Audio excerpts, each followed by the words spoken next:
সহস্র মৌমাছি দল বেঁধে বাসা বেঁধেছে হানিফের মাথা থেকে মুখ ও বুক পর্যন্ত। তবে আশ্চর্যের বিষয় হলো এসব মৌমাছিকে পোষ মানিয়ে মাথায় করে ঘুরছেন আবু হানিফ। সর্বোচ্চ রেকর্ড করেছি 7 ঘন্টা মৌমাছিকে আমার শরীরে রেখে 40 কিলো হুন্ডার বাইক করে জার্নি করতে। অনেক ভিডিওতে দেখেছেন আমার নাকে মুখে চোখে অনেক মৌমাছি বসে থাকে। যেখানে মৌমাছি মানুষের সংস্পর্শে আসলে কামড়ে দেয়, সেখানে মুখমণ্ডলে মৌমাছি নিয়ে বিন্দাস ঘুরে বেড়াচ্ছেন হানিফ, যা অবাক করছে সকলকে।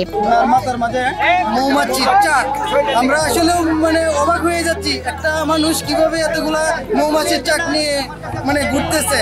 মৌমাছি অনেকগুলা মৌমাছি আছে, তার থেকে আমরা ভয় পাইতেছি, কিন্তু উনি ভয় পাইতেছে।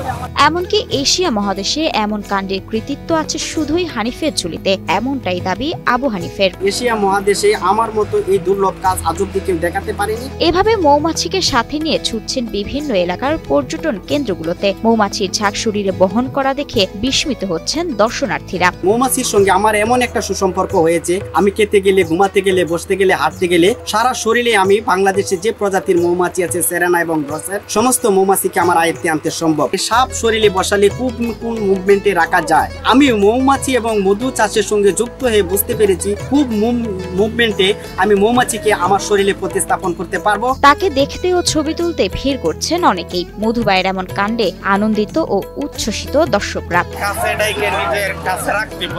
তার মধ্যে কিছু শিখা যায় যে একটা প্রাকৃতিক পশু জাতীয় একটা মৌমাছি, সে তাদেরকে 25 বছর সাধনার পরে উনি বশ করাইছে। এটা আসলে একটা মানুষ হিসাবে কতটুকু কি হইলে যে একটা পশুকে মানুষের মনের মধ্যে করতে পারে, যে উনার গালের চারপাশে যদি দেখেন মৌমাছি গায়ে নিয়ে দাঁড়িয়ে আছে, তো সবাই ভিডিও করতেছে। এমনই বিরল ঘটনার জন্ম দিয়েছে নেত্রকোনা সদর উপজেলার 40 ইউনিয়নের 85 পাড়া গ্রামের বাসিন্দা আবু হানিফ। হিরন আরও মিনারেল ওয়াটার মাত্র 50 পয়সায় প্রতি লিটার, যাকে এখন অনেকে হানিম্যান বা মধুভাই বলেই ডাকে। হানিফ থেকে আমি হানি হয়ে যাই এবং হানির পাশাপাশি অনেকে বাংলায় আমাকে হানিম্যান অথবা মধুভাই হিসাবে ডাকছে। 2001 সালে 8ম শ্রেণীতে পড়া অবস্থা থেকেই মৌমাছি চাষে আগ্রহী হয়ে ওঠেন তিনি। আসলে মৌমাছি চাষ এবং মধু উৎপাদন করা এটা আসলে একটা শৌখিন ব্যাপার। আমি 2001 থেকে আমার ছাত্র জীবন ক্লাস 8ম শ্রেণী থেকেই মৌমাছি চাষের সঙ্গে যুক্ত।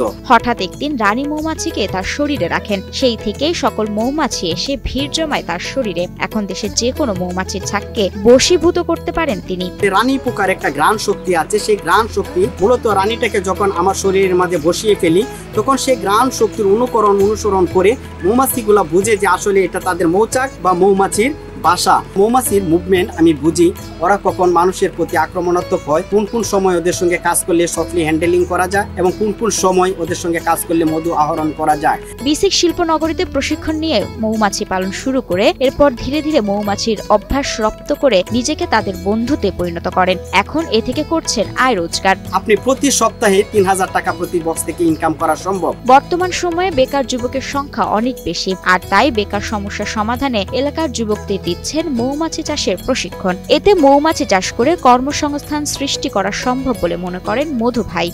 আমি বাংলাদেশের সকল তরুণ উদ্যোক্তাদেরকে মেসেজ দেওয়ার জন্য আমি মূলত এই সোশ্যাল মিডিয়া কিছু ভিডিও ফুটেজ দিচ্ছি, যাতে করে মৌমাছি যদিও একটা হিংস্র প্রাণী, সে প্রাণী যে আসলে নিজের সাথে আয়ত্তে আনা সম্ভব, সে আয়ত্তে আনার পাশাপাশি মধু চাষ বা মৌ চাষ একটি নির্ভেজাল প্রাকৃতিক জিনিস, যেখানে কোনো ইনভেস্টমেন্ট লাগে না, কোনো পুঁজি লাগে না।